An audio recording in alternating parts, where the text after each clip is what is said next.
Sejam todos bem-vindos a mais um episódio do SomaCast, desenvolvido pelo Grupo Soma, de Manejo e Saúde do Solo. Eu me chamo Heloísa Norato Rocha, sou estudante de Engenharia Agronômica aqui na Exalc. Meu nome é Lucas, sou pós-doutorando no Grupo Soma, trabalho com manejo de plantas de cobertura e saúde do solo e modelagem na agricultura. E hoje vamos falar com o professor Tiago Tesoto, aqui da Exalc. Gostaria de agradecer à TV USP de Piracicaba e ao Cicarbon por todo o apoio e a parceria nessa terceira edição do projeto. E hoje o episódio tem como tema o manejo de solos saudáveis em culturas perenes, como café, citros e outras frutíferas. E para isso a gente trouxe um especialista aqui, o professor Tiago Tesoto, da Exalc. Então, hoje estamos aqui com o professor. Ele é formado em Engenharia Agronômica pela Escola Superior de Agricultura Luiz de Queiroz, Exalc, da Universidade de São Paulo, formado em 2008. Concluiu seu mestrado em 2011 e o doutorado em 2015 em Ciências, na área de concentração em fitotecnia pela Exalc também. Foi pesquisador visitante no Departamento de Bioquímica na University of Missouri, nos Estados Unidos, em 2012. Foi professor no curso de Engenharia Agronômica do Departamento de Pesquisa e Desenvolvimento na Iniciativa Privada, de 2017 a 2022, e atualmente é professor doutor em Nutrição Mineral de Plantas no Departamento de Ciências do Solo, aqui na faculdade. Atua na área de pesquisa em nutrição mineral aplicada na fisiologia das plantas cultivadas, nos temas eficiência de absorção e utilização de nutrientes, interação entre nutrição e sinalização da raiz nutriente, e além disso ele também participou da Natural Products Utilization Research Unit, na USDA, nos Estados Unidos, e também foi pesquisador da Stoller. Isso, Heloísa. Bom, pessoal, obrigado pelo convite. É um prazer estar aqui com vocês para explorar um pouco da relação das plantas perenes e como que solo, planta, produtividade conversa nos desafios que a gente tem de uma agricultura produtiva, sustentável, para que consigamos aí ser eficiente na forma com que cultivamos nossos solos. Perfeito, professor. E eu acho que já para puxar o primeiro gancho, qual que é a diferença quando a gente fala de saúde do solo? Como uma planta perene, ela pode sentir de forma diferente, ou como ela pode sentir o sistema de uma forma diferente de uma planta anual, por exemplo?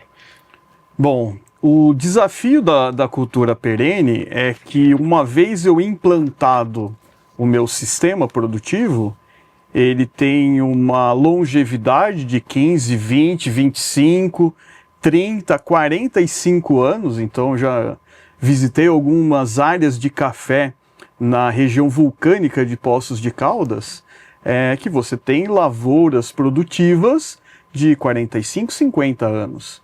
Então pensa que uma prática de preparo de solo, de correção, de modificar o ambiente solo para que eu traga as condições físicas, químicas e biológicas para o desenvolvimento de uma planta.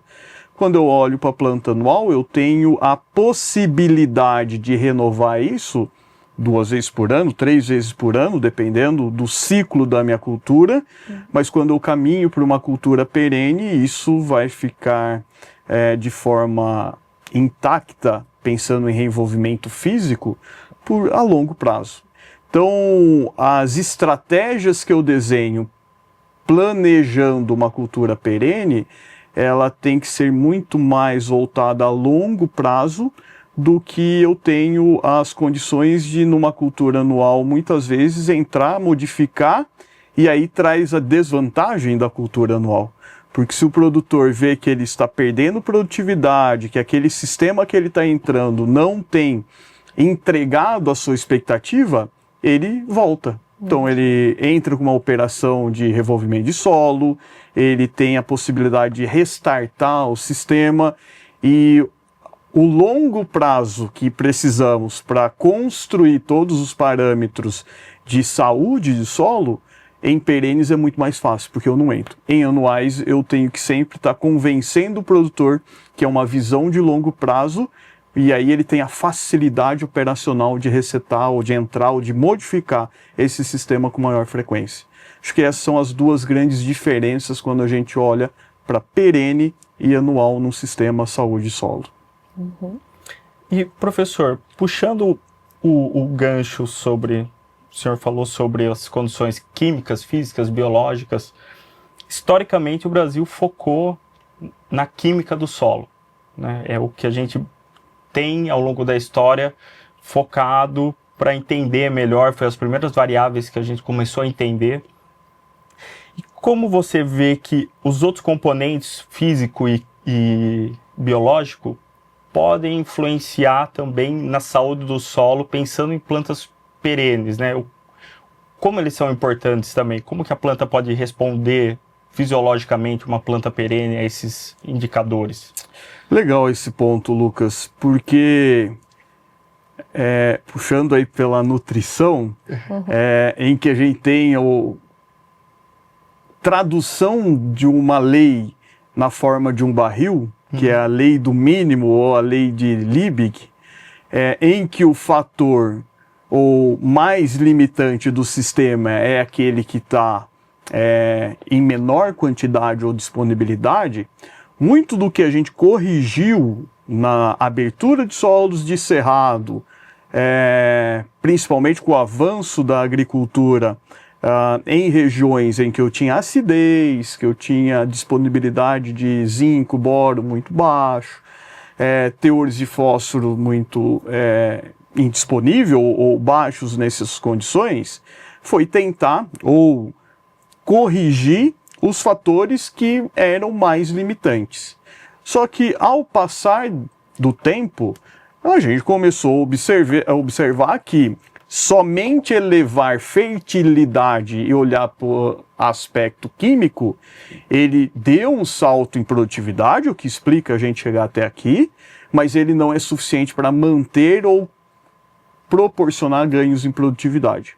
E aí vem o fator biológico entrando para entendimento desse sistema, o fator físico, e aí principalmente em razão a maior conservação de solo e como que esse adensamento de solo em profundidade contribui para reduzir crescimento de raiz.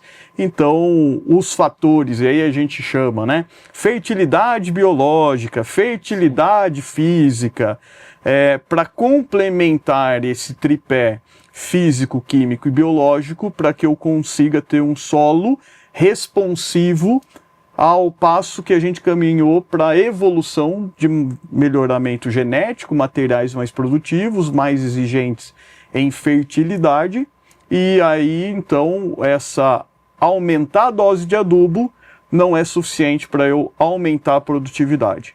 E aí uma série de linhas de pesquisas que eram ainda incipiente ou não tinham tração em termos de adoção do manejo, elas ganharam visibilidade em razão dessa oportunidade do produtor ele de fato visualizar que tem outros fatores do ambiente solo impactando produtividade, que não só química. Legal. E professor, pensando no estresse, na resposta fisiológica da planta, como que a degradação física ou biológica do solo pode impactar, como que isso vai mexer na fisiologia da planta, que vai levar a uma menor produtividade ou uma limitação da produtividade da planta? Bom, quando a gente pensa em estresse, grande parte do atenuador de estresse em planta é a capacidade dela manter o mecanismo fotossintético funcionando. Então, a melhor forma de eu reduzir ou eu mitigar ou atenuar os fatores de estresse na planta é permitir que ela faça fotossíntese. Porque grande parte da energia solar que é recebido nos fotossistemas de fato é convertido em energia química, que a gente fala, então NAD, pH e o ATP, para que os processos fisiológicos funcionem. Se eu não tenho esses processos fisiológicos funcionando, eu tenho um excesso de energia química, eu tenho um acúmulo de energia luminosa chegando, não está transformando em energia química, sobra elétrons, e eu tenho o famoso espécie reativos de oxigênio, que a gente conhece aí, que é responsável por danificar grande parte desses processos fisiológicos. Mas tudo bem, como que eu mantenho minha planta fotossinteticamente ativa por mais tempo? Água. Então, se eu tenho uma planta transpirando, eu tenho estômago aberto, eu tenho água sendo transpirada. Se eu tenho água sendo transpirada, eu tenho CO2 entrando, eu mantenho a maquinaria fotossintética ativa. Quando eu olho para a condição de solo, o solo ele influencia 2 pontos aí, 3 pontos na verdade, né? Um é volume de raiz. Se eu não tenho impedimento químico, alumínio em profundidade, ausência de cálcio, que vai permitir que essa raiz explore um perfil de solo maior. Consequentemente, eu tenho maior possibilidade ou área para absorver água. Então eu tenho raiz, eu tenho água. Então se eu tenho raiz, agora a questão de prova para vocês dois, né? Vamos ver se eles estão treinados aqui. Se eu tenho água e tenho raiz, isso é suficiente para a planta crescer e desenvolver? Ou falta mais algum insumo para essa planta? Lá no sistema radicular. Nutriente. Os nutrientes estão lá, mas tem um insumo que a gente não aplica e é fundamental para a atividade da raiz. Oxigênio. Sim. Não é à toa que se eu colocar a minha planta numa solução nutritiva, eu tenho água, tenho raiz e tenho todos os nutrientes e essa planta morre. Então, quando a gente olha o ambiente solo e todo mundo esquece do oxigênio, não é à toa que vocês dois foram reprovados, né? Então vai ter que entrar para recuperação. Se eu tenho raiz, tenho água, tenho nutriente, não tenho aeração de solo, a raiz não funciona. Então, quando eu trago para a planta perene, isso é mais difícil porque eu tenho tráfego de máquina, compactação de solo, redução do volume de raiz e todos esses fatores vão impactar como minha planta vai absorver água, absorver nutriente para manter fotossíntese funcionando e aí eu mitigar muito dos efeitos de condições de estresse. E professor, já que você puxou sobre essas práticas, né, sobre tráfego e como que isso pode influenciar, esse manejo pode influenciar, acabar influenciando na saúde do solo, quais práticas e bioinsumos, como que a gente consegue melhorar a saúde do solo, química, física, biologicamente, pensando em culturas perenes, já que, como você falou, a gente tem uma certa limitação de práticas que a gente pode fazer pós-implantação do sistema? Bom, quando a gente olha para citros, fruticultura de forma geral, o espaçamento e a conservação da entrelinha, ela é uma possibilidade de eu fazer um aporte de matéria orgânica, de carbono, de nutrientes no meu sistema. Então, o cultivo de entrelinha, seja ele por plantas de serviço, seja ele por gramíneas e as braquiárias entram de maior quantidade nesse sistema, é uma maneira de eu conseguir minimizar muito desse impacto que eu tenho de tráfego de máquinas nesses sistemas. Até porque quando eu pego muito dessas culturas, eu entro com solo com umidade, eu entro com solo que tem as condições de compactação, e aí vocês vão poder ter a oportunidade de conversar talvez com o Moacir Tuzinho, professor de solos, que pode explanar física de solo e como todos esses mecanismos funcionam. Mas quando a gente traz para a cultura perene, grande parte da mobilização de solo eu só tenho no implantio. E aí eu tenho um efeito preocupante porque eu tenho solo exposto, num período das águas, porque é quando eu tenho água para fazer a instalação da cultura, e essa cobertura de solo pela minha planta perene, ela demora 3, 4, 5, 6 anos. Então, as plantas de serviço de cobertura, elas têm papel fundamental enquanto essa minha cultura perene não consegue estabelecer e formar o dossel. Sim. Uma vez que está estabelecido, eu tenho um outro fator que impacta, porque a minha planta perene, ela tem aí, em média, 50% do sistema radicular, ele morre e renova todo ano.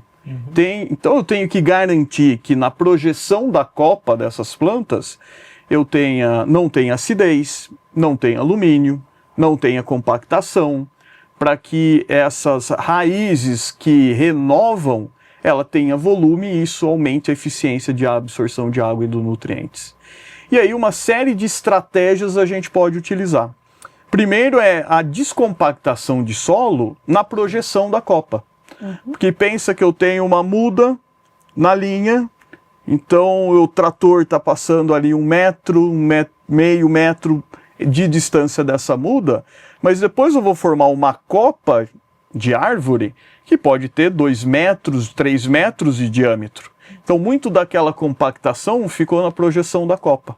Então eu tenho que ter um preparo de solo para descompactar isso ao longo da desenvolvimento da minha planta. E ainda eu posso usar uma série de estratégias de bioinsumos, ou de hormônios, ou de substâncias que possam promover o crescimento radicular, aumentar volume de raiz, e isso facilitar a absorção de água e nutrientes dessas plantas. Você falando sobre bioinsumos, o uso desses bioinsumos também podem ser adotados como estratégia de mitigação das mudanças climáticas? Eles podem, porque eles vão atuar em...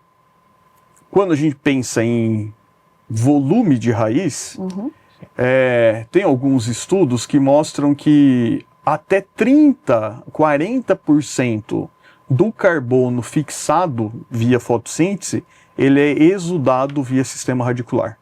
Então, quando a gente pega uma planta, vou falar, matéria seca, né? Se eu corto a planta, parte aérea, via de regra a gente fala, ó, tem metade na parte aérea e metade na raiz. Então, se eu tenho 1 tonelada de matéria seca na parte aérea, eu tenho uma tonelada de matéria seca no sistema radicular. Mas para que a planta funcione e consiga manter essa uma tonelada, quase 2 toneladas de carbono passou por ela. Porque eu tenho o custo de manutenção de biomassa e aí respiração. Então, onde que as mudanças climáticas impactam? Principalmente à noite. Quando eu aumento temperatura noturna, eu tenho um material vegetal que vai respirar mais, e aquele CO2 que ela acumulou do dia vai ser liberado à noite e não vai ser conservado em biomassa. Além disso, eu tenho grande parte desse carbono exudado no sistema radicular, para que eu consiga estabelecer uma série de relações com o micro-organismo. Então, quando eu olho para um aumento de temperatura em que eu sobra menos carbono para a minha planta, consequentemente, menos carbono vai ser incorporado em biomassa, menos carbono vai ser exudado em sistema radicular e meu saldo de carbono, pensando em indivíduo, ele vai sendo cada vez mais reduzido. Então, conseguir estratégias em que eu adiciono micro-organismos que modulam o sistema radicular, conservando maior carbono, incorporando esse carbono que foi exudado muito em ácidos orgânicos, carboidratos pelo sistema radicular, permitindo que eu tenha o estabelecimento de micro-organismos. Então eu sempre digo, né, que quem conserva o micro-organismo no sistema é planta. Se eu não tenho planta, quem vai fornecer o carbono para ele? Ou ele vai ter que tirar da matéria orgânica estabilizada, ou ele vai ter que vir do exudado radicular. Então o exudado radicular, ele é importante para manter essa microbiota ativa no sistema. E, professor, pensando na eficiência do uso de nutrientes, de água pela planta, como que a saúde do solo se relaciona com uma planta ou com um sistema mais eficiente no uso de nutriente, no uso de fertilizante e no uso de água? Bom, quando a gente olha pela eficiência de uso, tem dois caminhos que eu posso seguir. Sim. Um é a eficiência de utilização, ou seja, quanto carbono minha planta consegue fixar por nitrogênio que ela absorveu. Então, se eu tenho uma planta mais eficiente em uso, eu consigo colocar mais carbono por nutriente absorvido.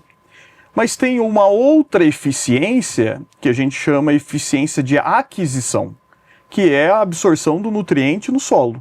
Então, se eu coloco 100 nitrogênio e minha planta consegue absorver 80, eu tenho 80 nitrogênio sendo absorvido nesse ambiente. Eficiência de aquisição ou eficiência de absorção, ela depende de genética, porque isso está relacionado com eficiência de transportadores nessa planta. Então a planta tem que absorver o nutriente, jogar ele para a parte aérea via transporte, via xilema. E eu tenho uma eficiência em termos de exploração desse solo.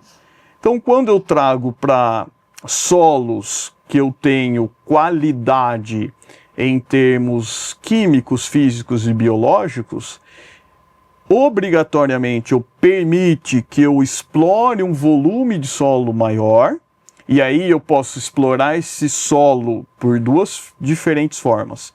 Aumentando o volume de raiz, e a arquitetura de raiz impacta nisso, assim como eu posso associar a outros micro-organismos, como por exemplo fungos micorrízicos, que aumentam o volume de área de solo explorado, e aí eu consigo aumentar a eficiência de absorção e, consequentemente, a quantidade, o teor de nutriente naquele solo pode ser reduzido.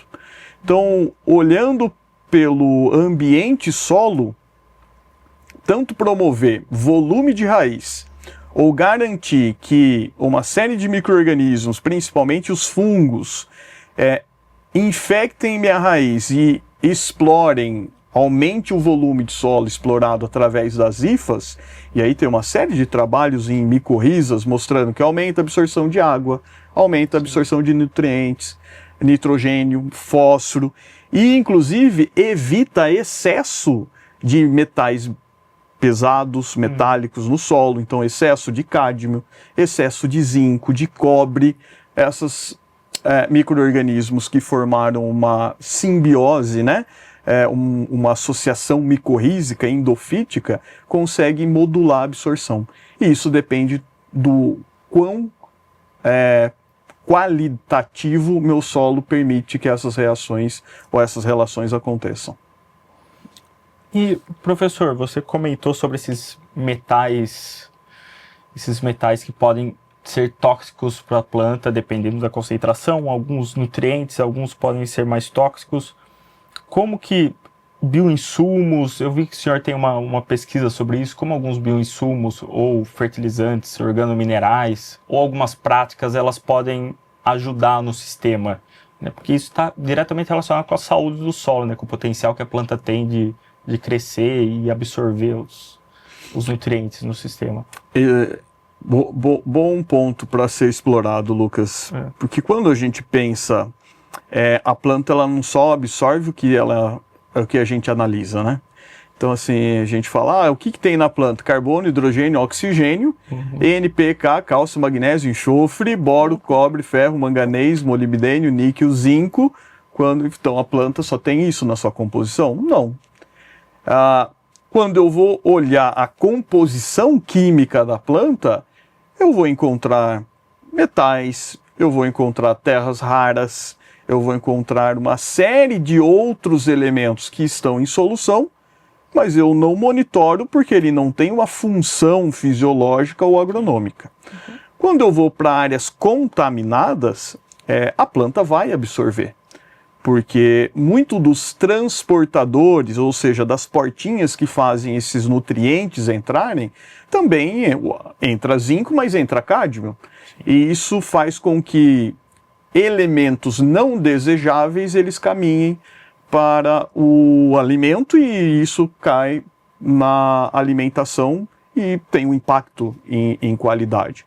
Então, quando a gente olha para a planta, existe uma série de mecanismos que eu consigo evitar isso.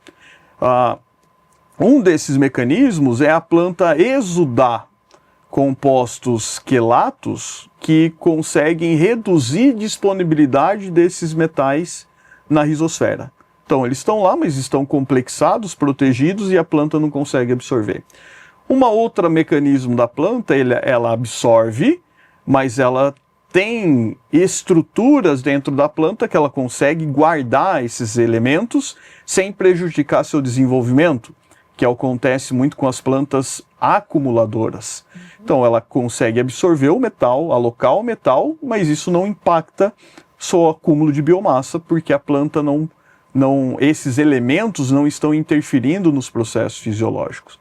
E aí muito do que a estratégia que você tem para evitar que isso ocorra, por exemplo, é adicionar matéria orgânica. E aí trago, por exemplo, um contexto lá no Rio Grande do Sul, nas áreas de uva, principalmente com áreas de a longo prazo sendo cultivado com videira. Uma das práticas de controle de doença em videira é a aplicação da cauda bordaleza. Cauda bordaleza é a reação do hidróxido, de cálcio com sulfato de cobre. Então eu aplico 2, 3 quilos de cobre todo ano por 40 anos. Eu chego naqueles solos e encontro 150, 160, 300 ppm de cobre.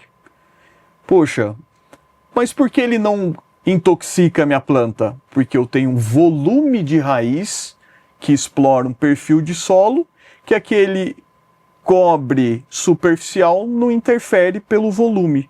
Mas onde ele começa a ser importante? Quando eu vou renovar essa área. E aí eu coloco uma planta menor, que vai ser formada, tem raiz superficial, ela encontra esse ambiente com 100, 150, 200 ppm de cobre disponível, eu intoxico, a planta não desenvolve. E aí como que os produtores conseguem minimizar esse impacto, já que é uma condição desse solo? Adiciona matéria orgânica. Então, muita matéria orgânica complexando o cobre, permitindo que a planta explore, saia daquela camada onde que eu tenho maior teor, e aí minha planta desenvolve e eu não tenho mais efeito de toxidez. Então vejam que muito das estratégias que a gente tem para excesso vem através de parâmetros que a gente usa para medir qualidade. Então matéria orgânica é um aspecto importante de saúde do solo, porque ela ajuda micro-organismo, ajuda uma série de outros fatores, mas aumentar a matéria orgânica também reduz micronutrientes, e cobre um desses elementos. Então, áreas que eu começo a aumentar o teor de matéria orgânica, o que vai começar a acontecer com a minha planta? Eu observar menor teor de cobre. E aí eu tenho que encontrar alternativas de manejo para que eu coloque esse cobre, por exemplo, numa pulverização, quando a gente está pensando em grãos, cereais, ou mesmo em cultivos perenes, em que o próprio sistema, em razão do cultivo de plantas de cobertura, deposição de folha que cai dessas lavouras, eu vou aumentando o teor de matéria orgânica, consequentemente o cobre vai ficando menos disponível para a minha planta. Professor, você fez uma observação bem importante. A gente tem focado muito em colocar biomassa no sistema, sobre forma de raiz ou sobre forma de palha, acima do solo, focando em aumentar a matéria orgânica. Então a gente vê todos os benefícios de aumentar a matéria orgânica. Mas como que esse aumento de matéria, que outros nutrientes, que outras formas esse aumento de matéria orgânica ou esse foco em resíduo, em produzir resíduo vegetal, pode afetar no sistema nutricionalmente na planta? Legal, e em perene isso é mais evidente. Por quê? quando a gente pensa pelo papel do carbono, quanto mais carbono, melhor. Então, quanto maior a lignificação do meu biomassa, quanto mais carbono eu tenho, maior é a persistência da minha palhada, maior é a recalcitrância desse carbono e todos os parâmetros que vocês conhecem muito melhor que eu quando a gente fala em solo. Só que em plantas perenes, quando eu, por exemplo, tenho uma braquiária que ela lignifica e minha relação CN sobe muito, a hora que eu roço ela e deposito ela na projeção da planta, para decompor esse material, o que essa braquiária vai fazer com o solo? Vai roubar o nitrogênio, e aí minha planta que está lá precisando do nitrogênio vai começar a passar a ser deficiente. Então eu tenho que, em razão da qualidade do resíduo e da quantidade do resíduo, eu tenho alguns efeitos indesejáveis nos cultivos perenes, porque ele está no sistema em que minha planta está lá, e eu posso ter imobilização dele. Então, nitrogênio. Nitrogênio é um que eu tenho que tomar cuidado em razão dessa imobilização quando a CN é elevada. Ao passo que quando eu tenho um material incorporado, eu tenho uma liberação mais gradual de potássio, por exemplo. E aquele potássio que era 100% solúvel, ele tem uma liberação mais gradual, que pode, quando está incorporado numa biomassa, e isso facilita o acesso da minha planta, aumentando a eficiência de uso. Cobre, a gente acabou de comentar do cobre, aumentar a matéria orgânica reduz a disponibilidade de cobre, só que aumenta a disponibilidade de boro. Então vejam que caminhar para um sistema em que eu aumento parâmetros de saúde de solo, eu vou ter que olhar para a nutrição para que eu faça alguns ajustes. Porque eu não posso olhar e falar assim, então matéria orgânica é ruim, porque ela vai disponibilizar cobre, ela vai recomplexar nitrogênio. E eu esqueço de todos os benefícios físicos e biológicos, então eu vou começar a depositar menos matéria orgânica e biomassa na minha área. Na verdade, é o contrário. Se eu sei que esses são os efeitos que podem ocorrer na nutrição, eu tenho que encontrar alternativas no manejo, uma vez que eu estou promovendo um acúmulo de carbono nesse sistema. E tentando resumir, talvez seja mais fácil a gente fazer algumas correções que o sistema precise do que aumentar a matéria orgânica. É mais difícil aumentar a matéria orgânica, talvez por isso que a gente foque tanto nisso, né, e seja mais fácil corrigir esses percalços que a gente vai tendo. E pensando na fitossanidade da planta, em pragas e doenças, tem alguma relação? Como que isso se relaciona com a parte nutricional da planta, né? Na saúde, pensando na nutrição da planta como parte de um solo bem saudável, que provê esses nutrientes para a planta, como que a fitossanidade da planta pode estar relacionada com um solo menos saudável ou mais saudável nessa questão nutricional? Bom, a gente pode olhar pela perspectiva do patógeno mesmo. Então, muito do avanço da monocultivo, do sistema pouco diverso, naturalmente ele vai selecionando, por pressão de cultivo, alguns micro-organismos que se estabelecem melhor nesse solo, e aí o que a gente vê é aparecimento de pragas, aparecimento de doenças, nematóides, principalmente porque você vai dando condições para que aquele solo fique com menor diversidade e esses micro-organismos patogênicos eles começam a sobressair. Isso, quando afeta a raiz, eu estou afetando a absorção. Então, muito das manchas de nematóide, quando a gente olha nas áreas, é deficiência de nutrientes. Então, eu olho no aspecto visual, é uma planta que cresce menos, é uma planta que alguns distúrbios de deficiência começam a aparecer na folha, e aí que é o grande risco de a gente não ter um bom diagnóstico. Porque toda vez que o produtor vê isso, o que ele fala? Preciso colocar mais adubo, porque minha planta é deficiente, tem o sistema visual de deficiência, e aí ele corrige muito das limitações de pragas e doenças em sistema radicular, aumentando a dose do fertilizante, e minha eficiência começa a cair. Então eu estou colocando muito mais nutriente para produzir menos café, menos suco, menos fruta, em razão dessas condições. Então eu sempre digo, ó, se só a lavoura está respondendo à dose de adubo, vai olhar a raiz. Porque talvez você tenha pouca raiz ou você está corrigindo uma limitação de solo, colocando mais insumo. Então, muito desses parâmetros de pragas e doenças, ela afeta a nutrição, pensando em reduzir volume de raiz. E aí um solo, quando eu trago ele para qualidade, ele vai trazer um desafio maior para o meu patógeno.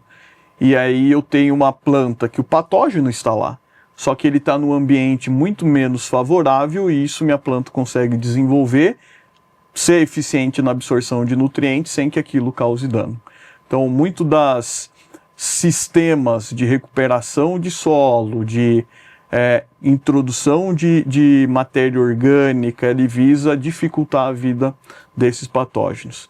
Quando a gente fala em perenes, a gente tem uma série de vantagens nisso, porque é um sistema em que a possibilidade de intercalar cultivos, então um café com uma braquiária, um citros com braquiária, o cultivo de plantas de cobertura, e aí tem gente que fala que é favorável, tem gente que fala que tem que braquear, então tem um Palmeiras e Corinthians aí nessa história de plantas de cobertura em cultivos perenes, em razão do que você quer explorar, mas eu sempre digo, ter é melhor que não ter. Então, independente do time que você vai torcer, torça. Porque qualquer um deles vai promover uma diversidade maior, e isso traz ganhos, principalmente resiliência desses cultivos, quando a gente olha para plantas perenes, que é muito importante. Uma vez que ninguém viu um pé de café saindo correndo aí quando esquenta, né? Ou mesmo quando se aquela cultura não se adaptou àquela condição, eu não consigo no próximo ano falar, agora eu vou trocar tudo, vou arrancar e vou plantar outro material. Então, isso traz uma série de complexidade para o sistema perene, em razão da sua maior duração em termos de estratégias de manejo. E, professor, você citou sobre a resiliência do sistema. No grupo a gente tem feito algumas pesquisas que têm mostrado como a saúde do solo ela pode auxiliar na resiliência, na estabilidade de produção de culturas anuais, como a soja, por exemplo, ao longo do tempo, né? Como um solo saudável diminui menos a produtividade da soja em eventos climáticos extremos, em secas ou em veranicos, né?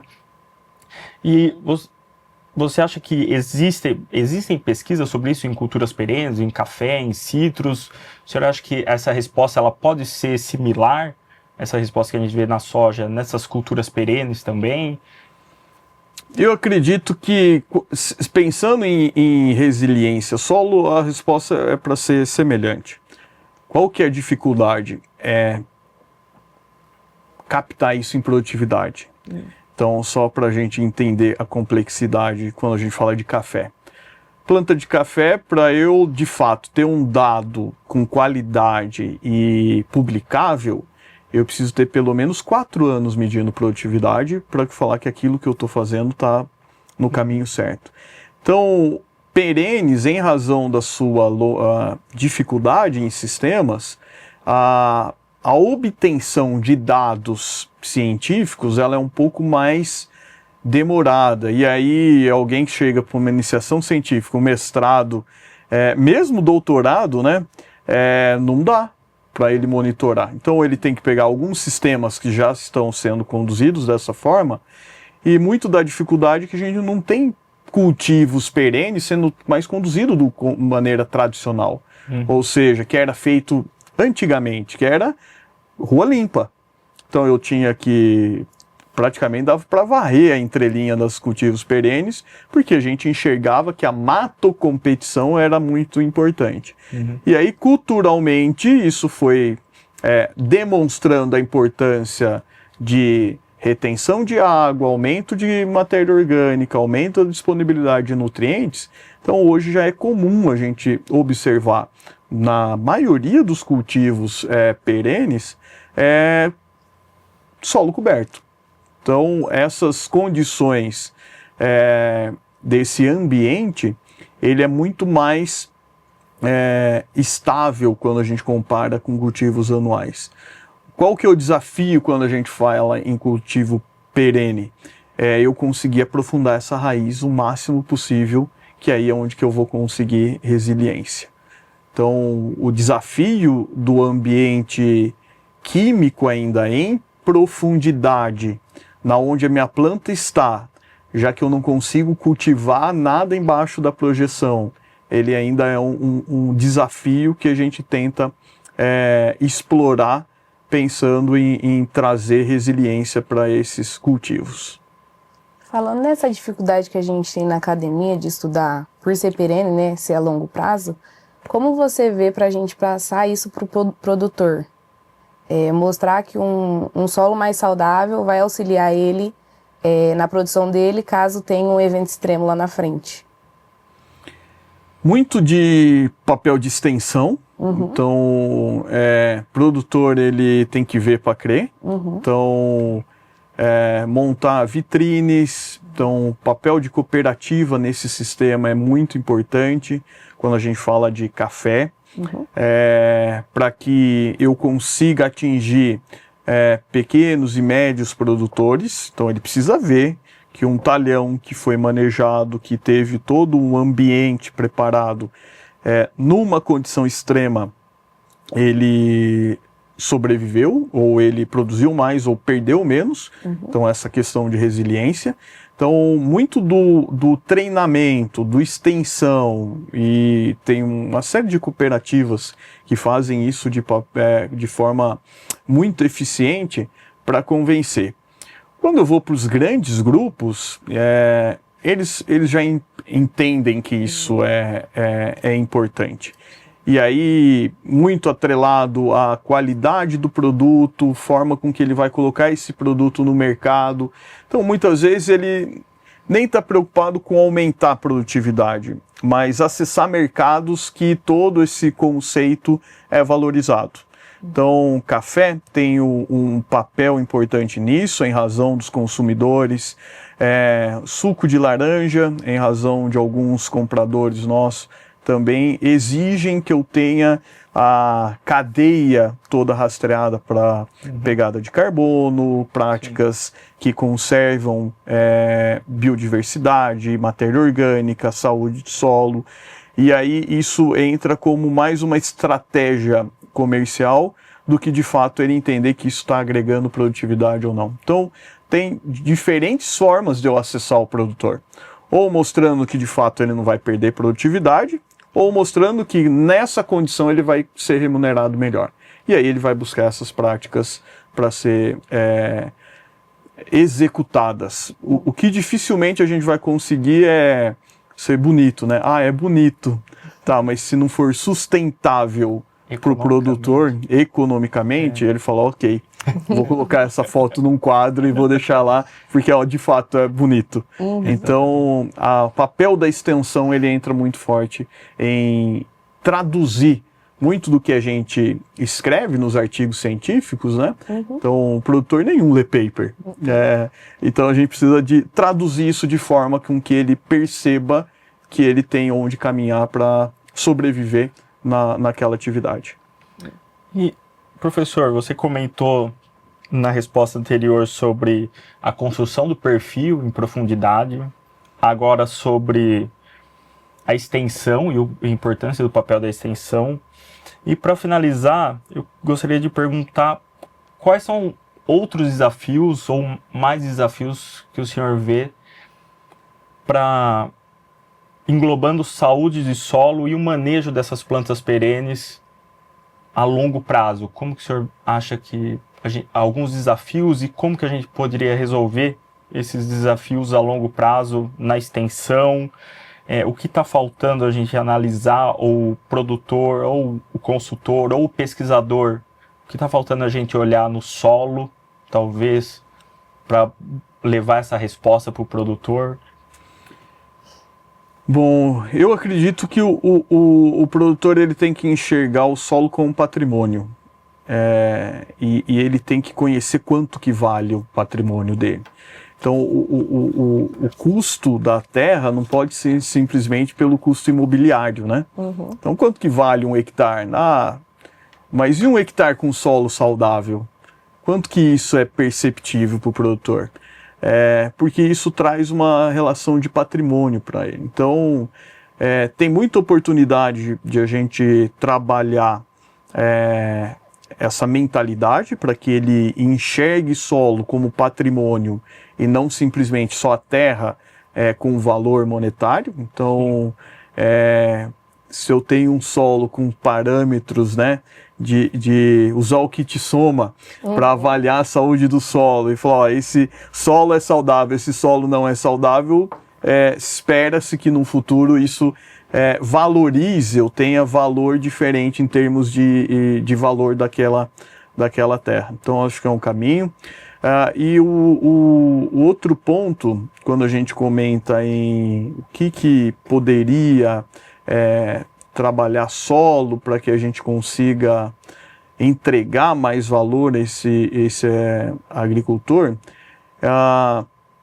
talvez a gente viabilizar muito inovar em análises. Então, ainda hoje a gente usa para avaliar química de solo os métodos de 1970, 60, né? Então tem que coletar o solo, mandar para o laboratório e demora para vir o resultado. Então, talvez simplificar a análise, porque quando muito produtor não consegue fazer uma interpretação de análise de solo. Então, será que a gente não tem aí uma inovação em tecnologias de eu, de fato, monitorar esse solo de forma mais eficiente e traduzir isso de forma que o produtor enxergue valor e não seja algo difícil que ele não consiga entender esses pontos? Não é à toa que ainda a gente discute calagem, né? Vai e volta, agora revolucionamos o método de calagem. Então, e calagem, a gente já pensou que já resolvemos a agricultura, né? Então, tem ainda algumas formas, e aí eu vejo muito mais por falta de um parâmetro que a gente consiga adotar.